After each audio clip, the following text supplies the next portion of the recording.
Hello there, how are you doing today? It was a very cool night in the Federal Capital Territory. We were embraced by a long shower, so everyone slept well, no doubt. It's great to be here today, chatting with you on our program, Weekend Deal, as we continue with what we began yesterday, talking about shortchanging Nigerians. My name is Thelma Obaze. You're watching Weekend Deal on the Nigerian Television Authority. It's always great to have your company with us. We started talking about shortchanging Nigerians yesterday. We will continue today and reiterate a bit of the conclusions we came to yesterday, but that'll be after we meet Deep. Hello, Deep. Namaste.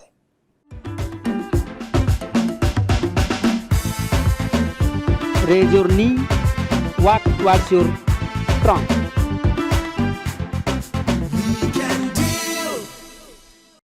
Namaste.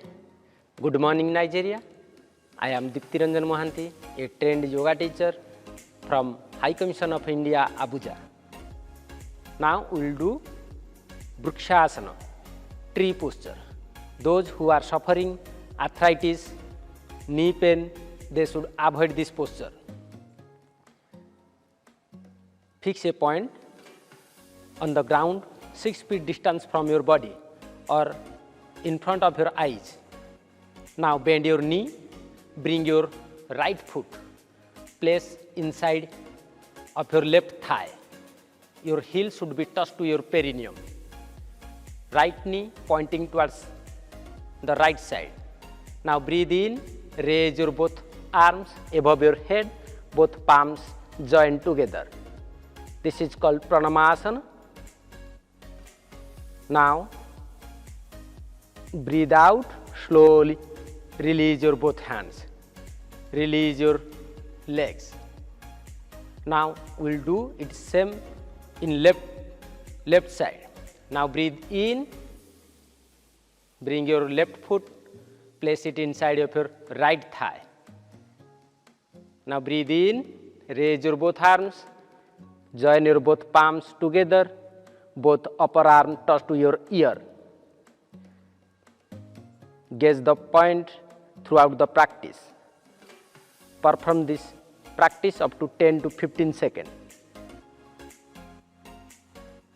Now breathe out, slowly release your both hands, release your legs. This is called 1 round. Likewise, we will do more 3 rounds.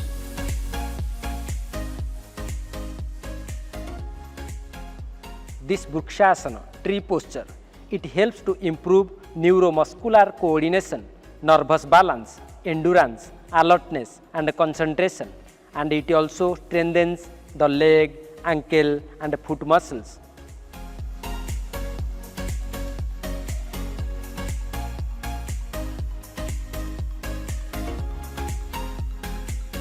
Thank you for joining this yoga session. See you next time with more posture. Namaste.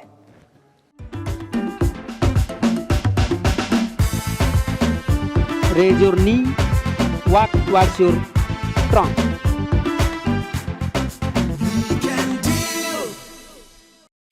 Thanks, Dip. Always great to spend time with you and be your company. We do this exercise yoga for the body, the soul, the spirit, for character formation. It can also impact nation building, no doubt, if we're all doing it to improve our character and our quality. It's time to take our first break. It beckons now. When we come back, our background feature will set the tone for our conversation today. Don't go away.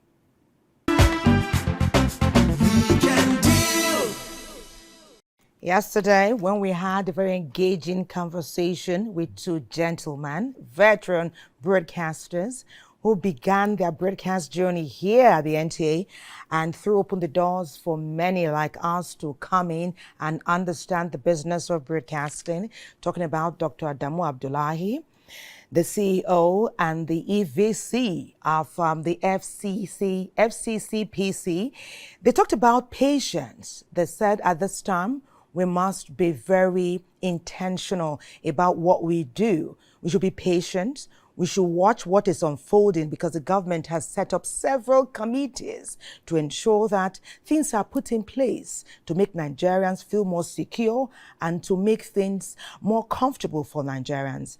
Dr. Mary talked about having a commodity market where farmers and agriculturists could bring their product directly, thereby removing the menace of middlemen.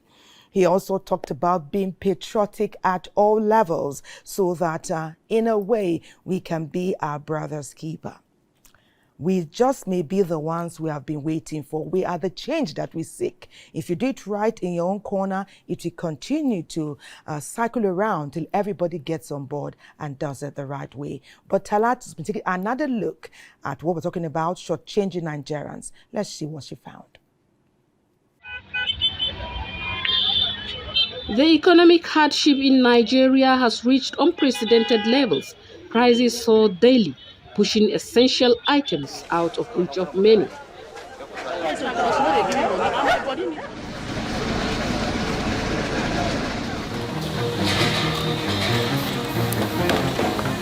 Manufacturers justify reducing product sizes and hiking prices, citing inflation. But is this fair to customers? They say that the dollar has increased, and then because of that, even you that you're not selling things that are bought with dollars, you increase your own prices and say dollar has increased. Unknown to you, when you increase your own, and the other person felt the pain of buying it at that increased rate, he goes to increase his own too, and then you go there to buy. And that's, you too, you start complaining that, the price has gone up. And so it just goes round that way, and everybody's just really like, just imagine a dog tied to a tree, right? With a chain, is unable to move away from where the tree is. He's choking on his neck. And instead of just calling for help, he's running round and round and round and round until there's no more space for him to even breathe and he's choking. So because of the impact of some government policy, let's look at the government policy in the area of monetary as well as in the area of fiscal policy. These are the two angles that you can understand government policy, added to the trade policy of the government. So with the effect of all these three policies in one, it affected the economy in the area of inflation. Although they are saying, talking about hyperinflation, but I see make people understand we are seeing inflation level because of the high cost of goods and services. So because of that, it has really affected every commodity. Is it food? Is it clothes? Is it services? Is it item that basic item that we need to use? So because of that, it has really impacted it negatively. And this also arises because most of those goods are also imported, as we see. Apart from food that we can say, okay, maybe 80% of our food are locally produced. Some of those food are also imported. Transmission of prices on all these now resulted to the high cost of those prices, leading to whereby majority of Nigerians who are not anymore or who are not earning enough will not have access to quality food or affordable food for them. And that's why they have found themselves at this bottom of the challenges of high cost of living that Nigerians are facing today. Meanwhile, Nigerians face another hurdle: indiscriminate bank charges.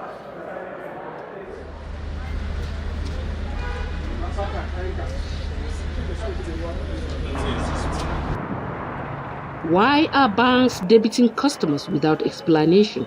It's a question many struggle to answer.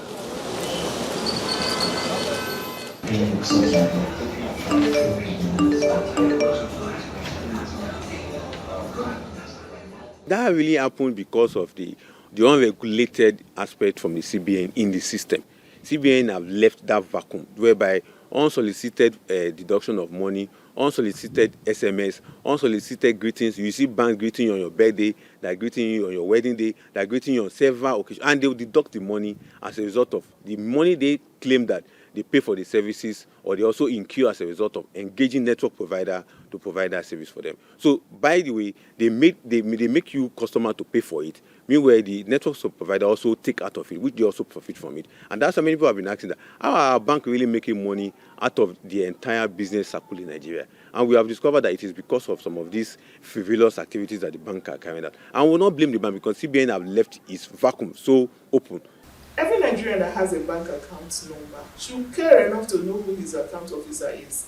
Get phone numbers of the bank, get their email address, get every information. Where you kept your money, why won't you know anybody there? Why would you be blind? You were smart enough to open an account, and then you put your money there, you do not care about what concerns you. The usual way that we treat Nigerian things. You're also treating yourself that way. Because I don't see my bank taking any money from my account that I do not understand, without me harassing them until I get to the highest authority. I will call them on the phone and say, I just saw a deduction in my account, what is it for? You explain it to me, whether, by the time you finish explaining it, it's possible that yes, it's something new that came from Central Bank that I didn't know about. Your bank should even be informing you about new changes. And if they have not informed you and you notice, you should call them. And as if the economic burden isn't heavy enough, some resort to dishonesty for financial gain. In a time of crisis, integrity is more important than ever. Let's work together to uphold honesty and fairness. Our focus on Weekend Deal today will be on shortchanging Nigerians. That was quite in-depth, Talatu. You went to different nooks and crannies of our business and the things that affect us positively and negatively. We welcome change, but we welcome good change. Change that takes us back or has negative impact is hardly ever welcomed and embraced or with smiles. It was the former president of the United States of America, Barack Obama, who says, things will not change for the good if we sit and wait, if we postpone, or if we say, let the next person do it. That is why we say, let's be the change that we seek. We're going to Benin City. We're going to Edo State, at the heartbeat of the nation, where they've been working assiduously to give us information about what's happening there with regard to Nigerians being shortchanged.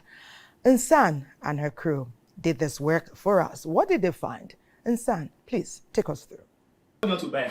Give me Spinoff Ice, double black. How much is it? It's 1.5. What are you saying? Mama. I just bought this thing 1,000 naira just last week. In recent times, the ranking effects of cheating, dishonest practices, swindling for material gains amongst persons is most alarming. What are you saying? You debited me 2,000 and you tell me the drink is 1.5. I will not cheat you. There is corruption in every facet of our society. Transparency International defines corruption as any form of impurity.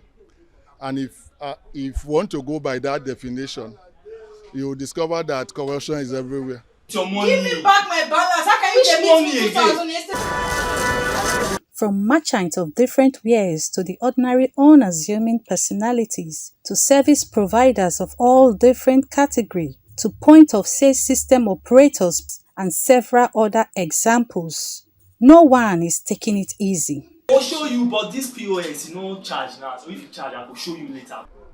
Even at some departmental stores, as far as these pure water companies, you can buy 10 bags of water for 3,200 from Mr. A. You go to Mr. B, you get same item for 3,005. So it's all over. This menace is sadly eating deep into society as people are increasingly falling victims of different scenarios of the cheating game. You miss more than one person, you could also do wrong person, we'll not call police for you, I don't tell you now. In developed clients or developed society, there is price control mechanism that is lacking in Nigeria. If you go abroad, in most of their shops, you discover an item that sells for $1 or $2.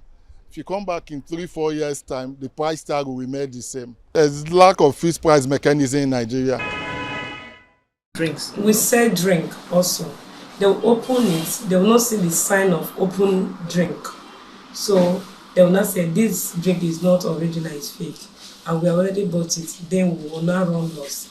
They are still facing such things. When we are doing our clearance or some other things, then we need to submit our documents or our files, then so that your file can pass from someone's table to the next table, then they'll be asking you to pay some certain amount which are not necessarily required. And when you want to buy things, they mislead us with their information. So they give you information that are not necessarily true. Then by the time that you've done it, you now go and hear from another source that this thing that you did now is not necessary. They know, and then you don't know, you have already paid money. Though the spread of this trend may appear unstoppable, residents say operating systems in transparency, being accountable, and setting punitive measures for defaulters may serve as a deterrent. Whether in the government or, in fact, any leadership position, let's be open. Let your activities be open. Don't create room for suspicion. Nigerians subcharging each other is as a result of greed.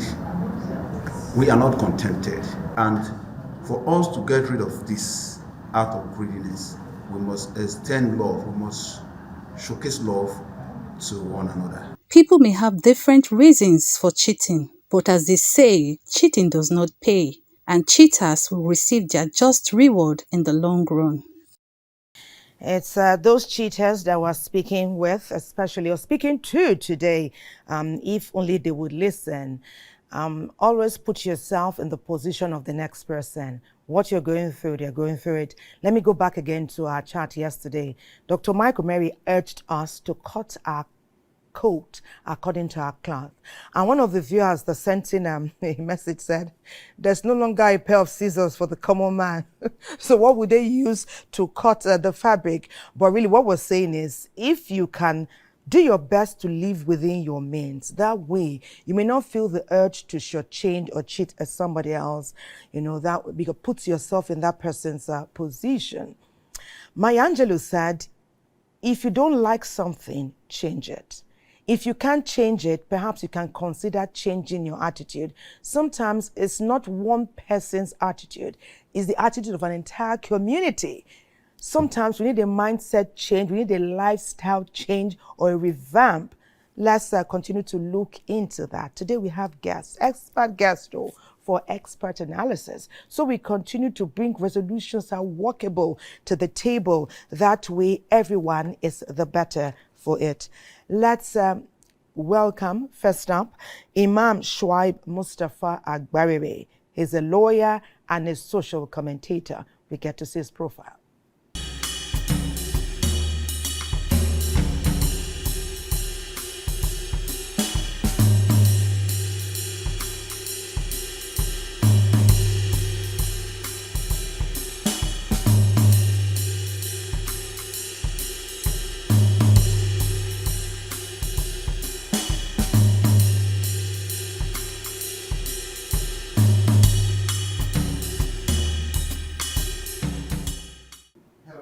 Thank you for having me, viewers at home and everywhere in the world. Thank you. Okay, great. I'll be joining them very soon. We have another guest. She's a psychologist. Let's introduce to you and welcome to Weekend Deal, Oluwatoyin Ogunkami.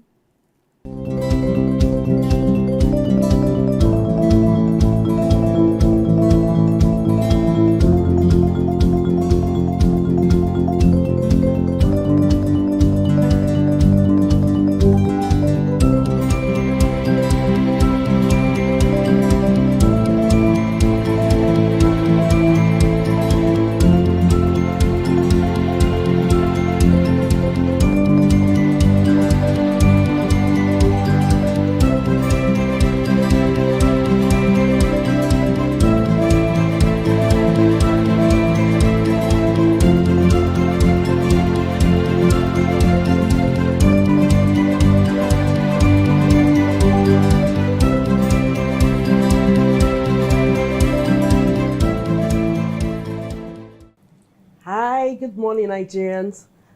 Nice having you all here. Hope you're having a nice time at home watching us. Okay, great. It's great to have you with us on Weekend Deal. Let's continue to enrich this conversation. Let's make it workable with practical solutions, and Nigerians can inculcate, and get about doing as soon as possible. Imam, you are very welcome to Weekend Deal. Thank you. Welcome, Toyin. Great to have you with us. Thank you so much, ma'am. Okay, but I will start with you because one will wonder, what will the psychologists be telling us at this time? When we spoke at length yesterday, when we began to do research for this topic, the first thing you even ask yourself, we often say we are a brother's keeper. We have families and relatives who are also living in this country with us, perhaps in different parts of the country, not where we stay all the time, but they are all feeling the impact. So we know how the shoe pinches. Is it the norm to want to make someone feel a high level of discomfort continuously? Because we talked about how sometimes you go and buy tomato, you go and buy pepper, they tell you the dollar has gone up. And what has dollar got to do with foodstuff in Nigeria? Is it not from farm to table or from farm to market? But let's give us your own candid view into this issue. Okay, so thank you so much, ma'am. Thank you so much for having me here. So when it comes to people being dishonest, or when it comes to the way we respond or react to crisis around us, I would say it's a function of our value system, it's a function of our emotional experiences, it's a function of how we're raised. So for most times, people who want to do cut corners or want to go into sharp practices is due to the value, what they hold as important to them. If it's all about gain, yeah, this will be the people that want to cut corner at all costs just for them to have more money. But if it's about the fact that you've been raised right, you have the right values, you know that when it comes to relating to other people, you don't need to be dishonest. Just need to tell them the truth. This is how it is. Yeah, I went to the market, this is how I bought my things, and this is how much I'm selling. But you don't need to start cutting corners of either reducing the quantity or the quality of what you're selling just to make more money at the expense of the other person. So I would say it's a function of how the person was raised, it's a function of the person's values, the function of how the person's belief system and emotional experiences. Big steps were taken by government last year. Removal of the subsidy, Yes, some economic policies put in place by the CBN, that all those will have a lasting impact, and not all may be positive at this time. That's where he called for patience, which I brought to the table today. And he said we should just be patient. She has now asked us to look into other income streams. We should now go, there's no box anymore, right? So we need to think ingeniously to innovate and bring to the fore ideas that can bring resources. But you didn't comment on something. Maybe let me start with her, because first, before you are a psychologist, you are a woman. You go to the market, you buy stuff. Most times it's the females in the family who do most of the shopping. Though we've come to learn that many men now support physically, financially, and every other way, They go there to see. Is it true that the 100,000 can only buy this? Let me go. Let me know where that 20K I'm adding. Let me know if it's really going to, is it Brazilian hair or fabric or to this shopping? Dr. Mary talked about a commodity market being established so we can eradicate the middleman, so that way he is of the opinion that prices will come down. What do you think? Is it possible to completely remove the middleman? Will prices in Nigeria, what we know is that prices go up. They hardly come down. Yeah, that's true. Okay, so if we're removing the middlemen, what would they be doing? So that's one thing we need to actually think about, because the middleman is actually earning too. It's a source of income for them too. But what can we do in this instances? If we're going to remove the middleman, what will they do? For me, going to the market, all I want to do is I want to get to the market, see what I want to buy, and buy those things at affordable prices. How it gets there, most times we don't even want to know. We just want to get there and say, okay, I want to buy X, Y, Z, and I want to get them at affordable prices. Now, if we remove the middlemen, who will be bringing the goods down? Is it that the people, because somebody is selling, So the people selling, are they going to go Farmers, there, or are they agriculturists. going to bring the farmers down, cost of transportation and all that? That's a lot of things we need to put into consideration. Not just the fact, because the middleman is actually going to take his car to the farm and bring these items and to meet the person selling. So what we need to, so when we're thinking about the long term, we should also look at the short term, because we're removing a group of people that are going to be jobless. What would that cost to the society? But can we look at the cost they are also bringing on us? If we weigh the two, if the cost they are bringing on citizenry is becoming unbearable, oughtn't we to begin to explore other solutions? But hold your thoughts, hold your thoughts. We'll go to Enugu. Let's go to Enugu now, where we even get to learn that sometimes when you're purchasing items, you need to look at your scale very closely, because there's some sharp practices going on. Yes. You know, these unethical practices, this the amount of negative wiseness we exploit when trying to cheat or take advantage of others. If we utilize it to do innovative things, wouldn't it take us further? Boy Nugu, please tell us what you found in the market and elsewhere. The continuous increase in food prices in the country has become a matter of serious concern to every Nigerian. The jump in inflation has been attributed to the continuous rise in dollar by some people, but the conflicting issue is, why is the inflation also affecting locally produced goods like rice, groundnut, garri, beans, and others? I think it's a function of greed. People are greedy and very much in a hurry to take advantage of every situation, take advantage of every opportunity to rip off people. Vendors are often looking for the slightest way to get more than they ought to get. I do not see why the price of dollar would affect what we produce locally. Today, it has become a fad for you to walk on the street, you see somebody selling mango, orange, vegetable, anything, which the person obviously plucked from his or her compound. And you tell the person, ask her, how much do you sell? The person will give you one exorbitant price. And you will ask the person, why now? The price is too high. The person will tell you, are you not aware that the price of dollar has risen?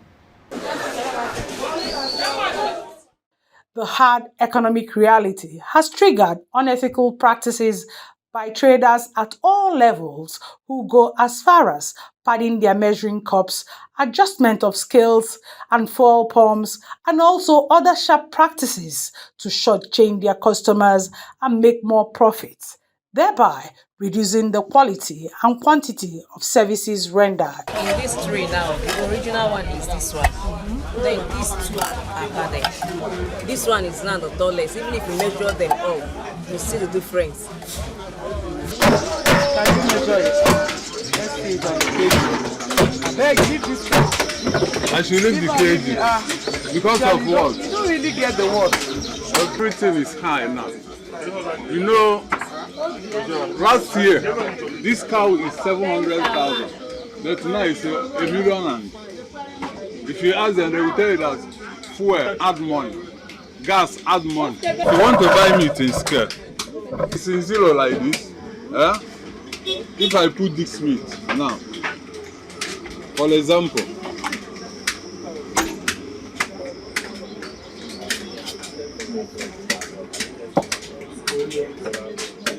it's 115, 1.5. But if I add this thing and put it in zero, it will not be the same thing. So any day you want to buy meat, just tell the person to put the pan before measuring it. Because if you put the pan for the ground, when you put it here, the pan, yes.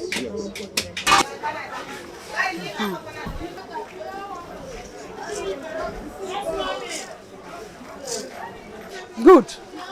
I'm doing it myself so that I'll make sure that what she got is what I'll get too. It's very obvious from the measurement that this older cup is the original cup.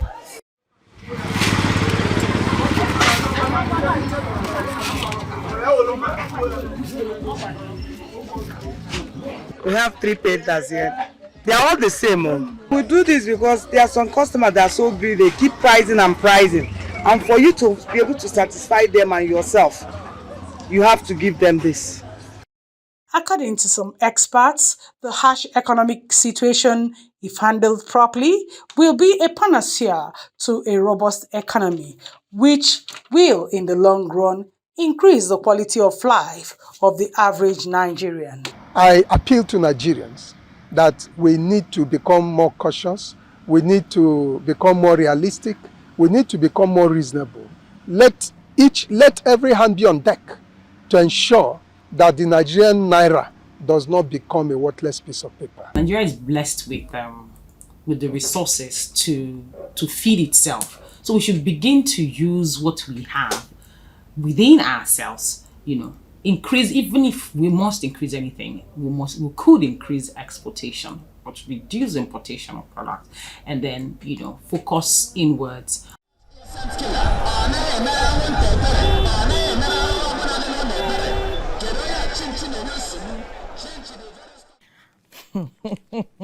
Intriguing and interesting.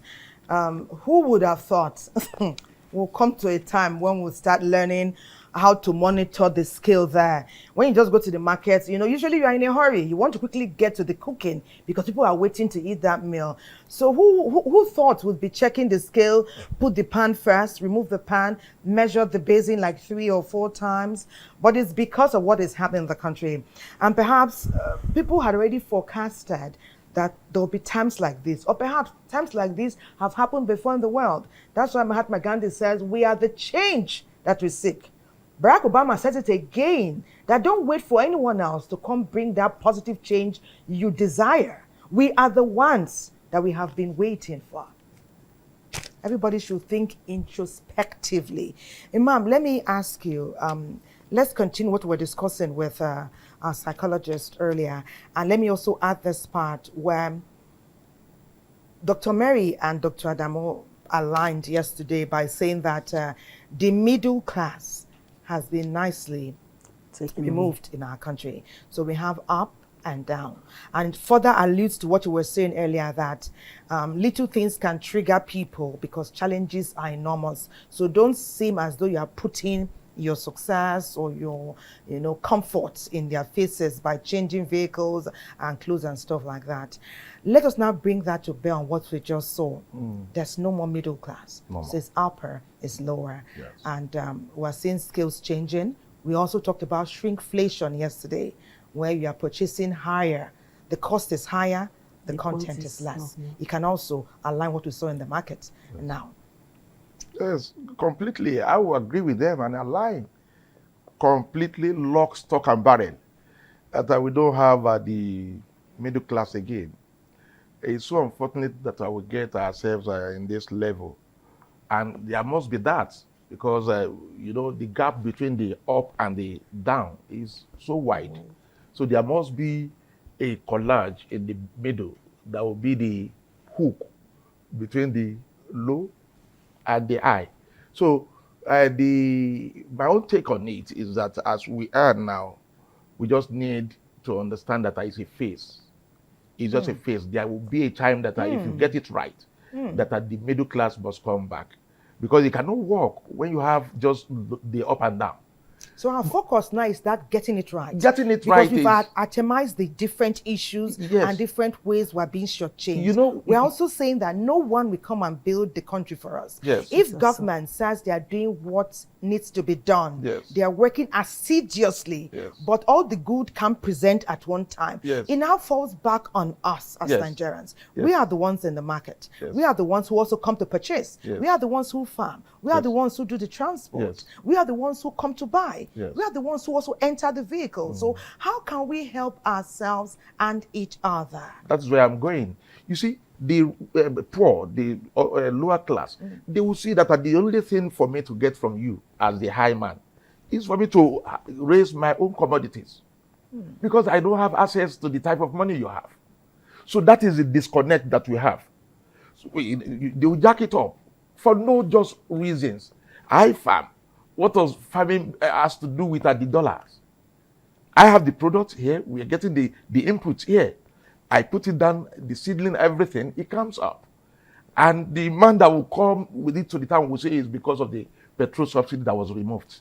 So you can see the consumer, the producers, they are now holding on what they have and saying the only thing I will use. Just pure excuses?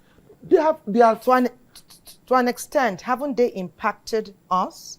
Yes, the fuel subsidy removal, but to and them, the psychologically, what they would think is that this is the only thing I have, and I have to survive. You have more there, and you are surviving. But see what I'm asking. See what I'm asking. Yes. Yeah. Is it that let's provide clarity. Yes. We do know that because of some of the challenges, yes, some prices have to go up. Yes. So there are genuine cases. There are. But we are now saying, are there cases where there's arbitrary price increase? There are so many of that. Okay. That is out of sabotage, avarice. Some people, let us talk about the issue of these dollars. Government say, okay, let me float the dollars. Because the issue of economic postulation, demand and supply. So now, when they floated it, ordinarily it should bring the thing down. But some people are out there, immediately they see that the CBN pumps dollar into the economy, they will just go and buy it all and hoard it. When they hoard it, you won't have it in circulation again. It will now trigger what we call inflation. So some people are out there whose business is, number one, they will speculate. They want to sabotage the government's efforts. There are some people intentionally, just to make sure that nothing works. This petrol But what subsidy, did they benefit out of that? The benefit is that they're not patriotic. They don't have the love of the country. Number one, apart from the economic benefit that is coming to them, the second one is that they want to kill the country so that everybody will go into their imagination. Can we look into that as psychologists? Because we earlier said that our families, many of us, our families are here. So whether we're doing it in the FCT and they live in Delta, somehow that ricochet effect is going to further impact them. So is it not, are we not fooling ourselves at the end of the day? Yeah, well, I would like to start from where he started, where he stopped, about the fact that those that are ordering, those that, apart from the fact that are sabotaging the economy, some of them actually have a poverty mindset whereby they think, oh, I need to grab everything now because I don't know what's going to happen tomorrow. And I would call that a poverty mindset, because if you're thinking about now, you want to grab everything now, what will happen tomorrow? What will happen to your children? What will happen to your relatives in the village and all that? If you are sabotaging the economy now because you want to grab everything now, what about tomorrow? That's one thing they need to look at for those that are sabotaging the economy, for those that are grabbing everything for their own personal gain. I'll say that is being greedy, and that's having like a poverty mindset. But let's look beyond that. What can we do? We are meant to be our brother's keeper. We're meant to be more empathetic towards other people. It's not all about you getting everything. What about the other person? Because if you're getting everything, you're going to trigger something in that poor person out there. And that's why we have increase in crime rates. We have increase in so many negative things. I don't want to mention them on here, because they feel that, oh, the rich man is getting richer while the poor is getting poorer. So what can we do in between? And that's where all this negative practices comes in. But if we look at the fact that we're meant to be our brother's keeper, even from the back, as a Christian, we're meant to help other people. We're meant to, give out to other people. Let other people survive. Like the president said, let the poor breathe, We are meant to allow other people to survive. We should not have this poverty, this closed, fixed mindset whereby we think it's all about us. If you have everything, how are you going to, your children are going to interact with people. Your children are going to go to school with other children. Your siblings are going to interact. They're going to go to the market. But they are faceless for the most part. We don't know who these saboteurs are. But another thing, again, another angle, before we go on this break, I want us to ponder on for when we return. Being wealthy is not a crime. Some people worked honestly and assiduously for what they own. Absolutely. It's not a crime. So it's not because some of us don't have as much we should look upon them with anger. We're always upset when they work to earn. Right. And perhaps it's time, today is their time. Who knows whose turn it will be next? But we'll go on a break. When we come back, your messages are coming in. We'll take them because they will further enrich our conversation and give us clue, clarity, and direction. Don't go away. It's Weekend Deal. Research, real life research done by our colleagues nationwide and in the FCT have shown that some Nigerians are in the habit of shortchanging other Nigerians. Yesterday, we brought the words of patriotism to the fore. We talked about dignity. We talked about patience. We talked about being resolute and resilient. Today, we continue. These sharp practices, who are they going to make better at the end of the day? Because what we do today, we think it good, may come round tomorrow and bite us. But I'm talking with a psychologist and a lawyer and a social commentator. It is them who are bringing their expert analysis to the table. Let's continue where we stopped earlier. Okay.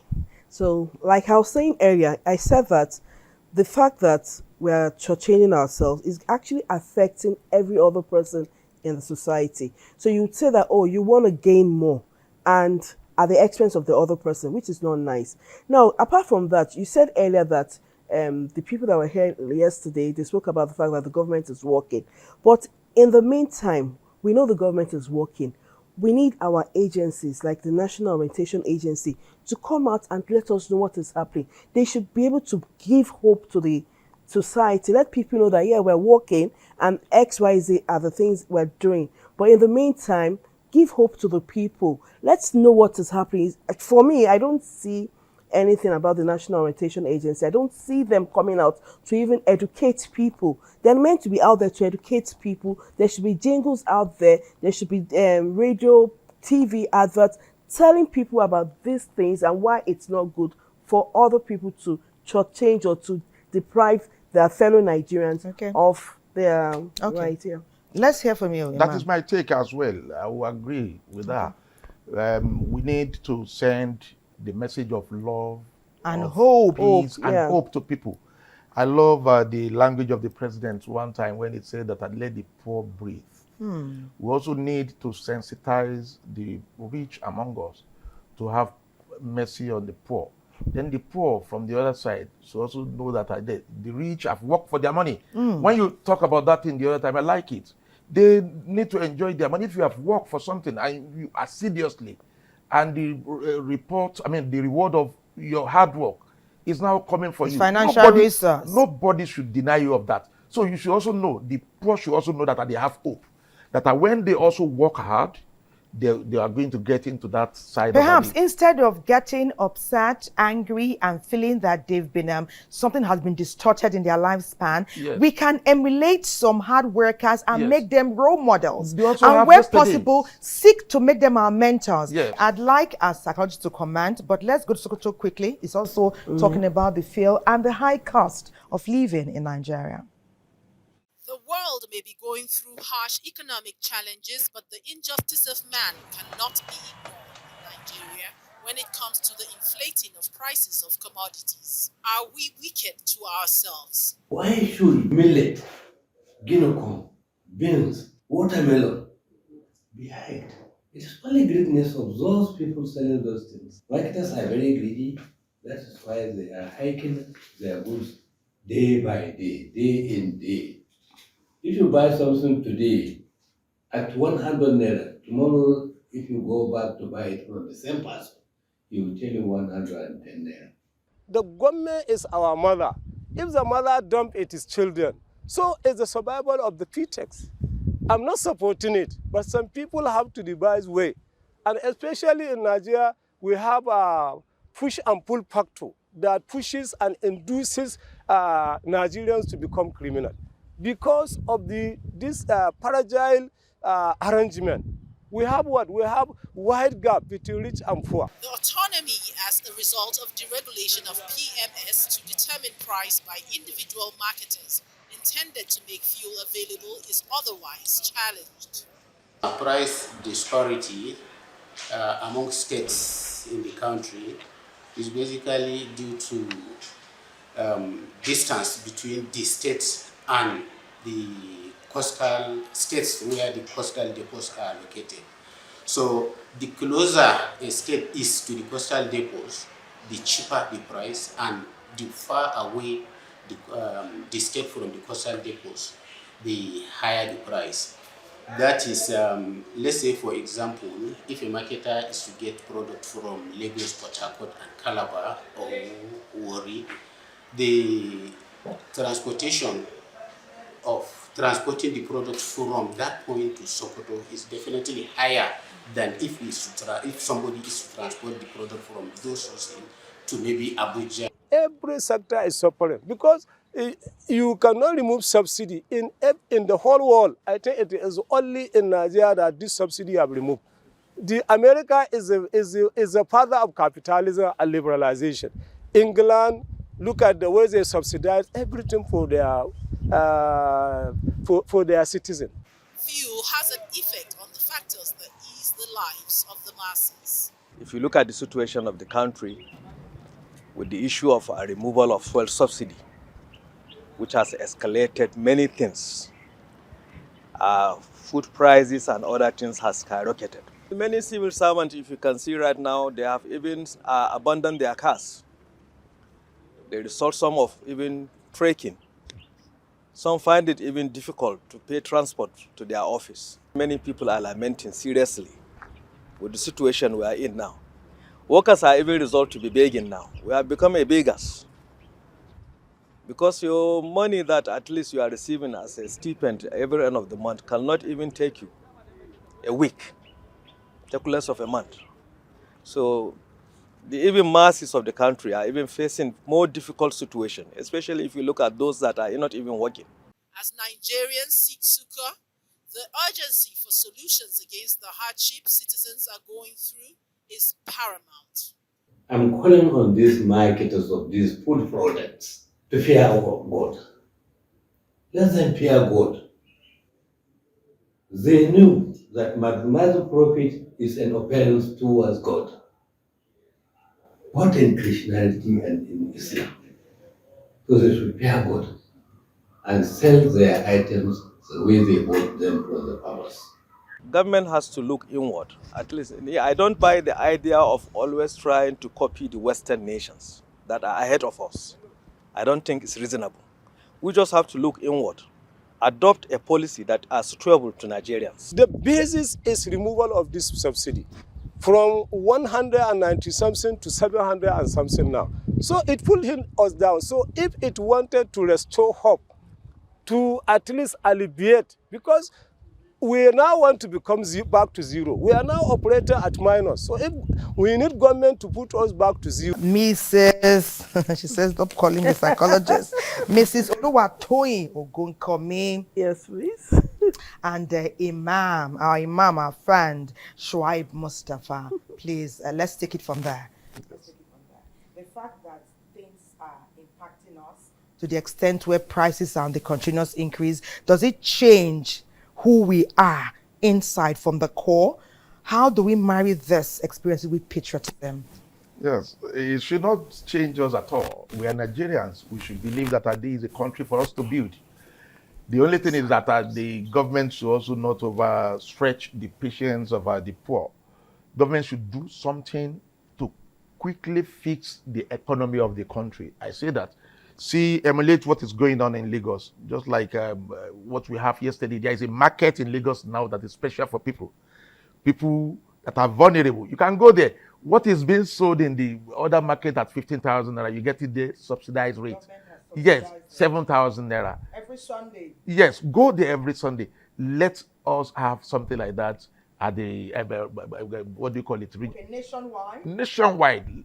All the sub-regional governments should do that. Every state should emulate that. I can see what the president said the other time when he was calling on one of the governors in Niger State and said, governors, I want to beg you. I'm not directing you, I'm not instructing you, but you help me. I'm pumping money to you in all these monies of the additional money that are given to the government workers. He said, pay them those things before we finalize the wage bill. There's been a 69% increase Yes. in allocations to states Yes. after removal of the fuel subsidy. Yes, when we put everything on the federal government, we were going to blame them. But the sub-regional governments should also begin to do what we have in Lagos. Then electricity is key. Without electricity, nothing will work. We know what we are going through nowadays, harrowing experiences. They will say that they vandalize. It's affecting you too? Of course. I'm a Nigerian. I And didn't you know. can't, alternatively, to get alternative power, it's difficult. But you told me you have solar. You told me you are covered. I don't have You told solar. me you are covered. I have to energize myself. So you see the weather is also not helping. Mrs. Oluwatoyin, are you covered? Okay. I know you told me you are covered as well. I don't have solar, so I don't have either. I was still dependent on the national electricity and using of the fuel. And like he said, if the electricity is actually working, if we have more power, I don't think we'll be that dependent on going to buy fuel all the time. You know that you're just buying fuel just for your car, not for the generator, and not to service other things. So if the government can ensure that we have constant power is very important. If we can get power, if the power supply is constant, it would help and reduce the pressure on getting diesel or getting petrol, because we need power we need power for a lot of things. Now, he also said something about the Lagos state government, which I think should be the innovative or initiative of the Lagos state government should actually be done by other governments, because this is one way you can actually help those that don't have. Other state governments should copy quickly. As in, it's something they should you can use another name for it. You can be more innovative. And that's why I said when I started that we should learn to think deep within ourselves. What can we do to elevate all these pressures of the dollar, instead of us shortchanging ourselves? Because the pressure on the common man from the messages we are getting is a lot. Let's but think we'll come back. Our second break is ready. We'll take it. Thank you for your messages. Keep them coming in. We'll read them as much as we can today. It's the third break, actually. It's Weekend Deal. Don't go anywhere.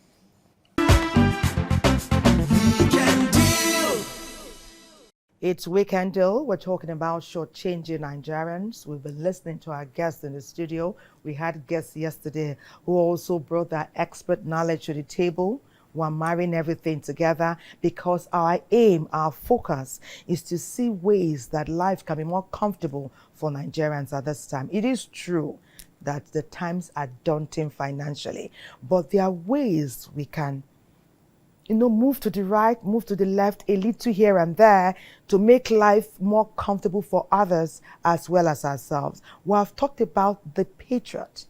Who really is the patriot, and how can being a patriot impact our activities? Whether you are a farmer, agriculturist, whether you sell in the market, whether you own a supermarket, whether you own a fuel station, whether you are a young gentleman or a young lady in Nigeria, are you involved in sharp and unethical practices, and why?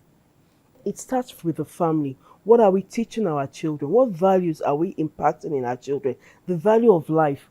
How important is the life of another person to you as a human being? Because that's one thing we need to know. It's not all about the money. What about the life? The person that's come to you to buy a drug and you're selling a fake drug to that person. At the end of the day, that person is going to either die or have more illnesses. Complications, yeah. So values, what values are we teaching? It starts from that. Because most individuals that do unethical things, they just do it because of their own selfish gain. They're not selfless. They're not thinking about the other person. And these are things we need to start teaching our children right from home. We need to teach them the right things, the right values, the right ethics. National orientation, I keep going back to that. What values do we have as a nation? What are the things that we look at that is important to us as a nation? Then, the fact that we import almost everything. That's another reason why there's so much pressure on the cost, because a lot of people are using dollar to buy. We're importing a lot of things. Can we look within ourselves? Can we start producing things locally? I love the decoration here. All the decoration here, fabrics, different fabrics. Very innovative and creative. I'm sure somebody came up with that. Instead of putting pictures or these are Nigerian fabrics, really nice. So can we think of how we can, instead of you going to import things. Can we start thinking of how we can start producing these things locally? Thank you. Imam Shuaib, Yes. would you add your voice to that? Yes, my voice on that is this. You see, let us believe that poverty is a monster, and you have to be very resilient to fight it. What is coming against us, we should be resilient by way of, number one, innovation. That word innovation, you can bring out something. Enough is enough. Everybody wants to be a lawyer. Let us be a productive economy. Let everyone think of what you can innovate as a new thing that the society will buy. See all these apps on our phones. Some people are out there just thought of it, they create it. And when they create it, recently I saw a video where you can use salt and water to recharge a lamp, and it can last for almost 6 months. Yes. So not everybody should think from Nigeria. In Nigeria did that. Yes. All of us should not be marketers. Yes. We should not be shop owners. Let there be something that you also can do. See what is happening in Abuja now, which I like. Somebody is doing riding. They ride bicycle to deliver things. Instead of you taking your cars out, you just call them, come and do this thing for me, deliver it for you, just for 1,000, 2,000 naira. That is another innovation to do that. So we should find a way of diversifying our economy locally. And again, don't put everything on government. When you put everything on government must do this for me. You also think out of the box. But our young people need lots of mentors. Many people must make themselves available for young people to tap in, to get encouragement, to get wisdom, to get guidance and direction. For us to succeed in Nigeria, we must bring ideas of the past to synergize with great ideas of the present to build a fantastic path for a great future for Nigeria. We also need to have our youth mentored. You spoke about it the other time. The youth to be mentored by the greats. Let them know that they can make it. For as long as we give them hope, they will also do something. Before you know it, things will change. And it can only change gradually. Don't expect it to change swiftly. But we have to be resilient while we are working to get it changed. We keep pushing on. Keep pushing. Mrs. Oluwatoyin, tell us. So I'm going to start from the part of the resilience. Because one thing we know about Nigerians are very resilient. The ability to keep pushing boundaries, the ability to go back, we strategize, come back and do greater things. We have that in us. So I think as Nigerians, we need to look within ourselves. What can you offer to the society? What can you give to people to make them feel better about themselves and even feel better about the circumstances, things happening now? And like he said, music, we all love music. We all love entertainment. We all love the skit makers too. They're doing quite a lot by getting us, happy each time we go online. We get happy and all that. But that is not that we should forget our sorrow, but that is just for us a coping mechanism during this period. We have to learn how to cope and how to cope healthy, not using negative means to cope with the stress of what is happening now. Then, you know how we do our hands? Please, let's hold hands. Let's hold hands, as we do. Go closer. It shows unity. It shows love. Exactly. We'll go back to how we started. Mahatma Gandhi said we should be the change that we seek. Barack Obama says we are the ones we have been waiting for.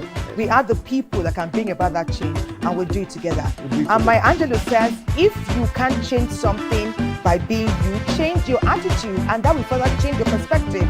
And the positivity will go round a circle. God bless our great country, Nigeria. We are together. One love.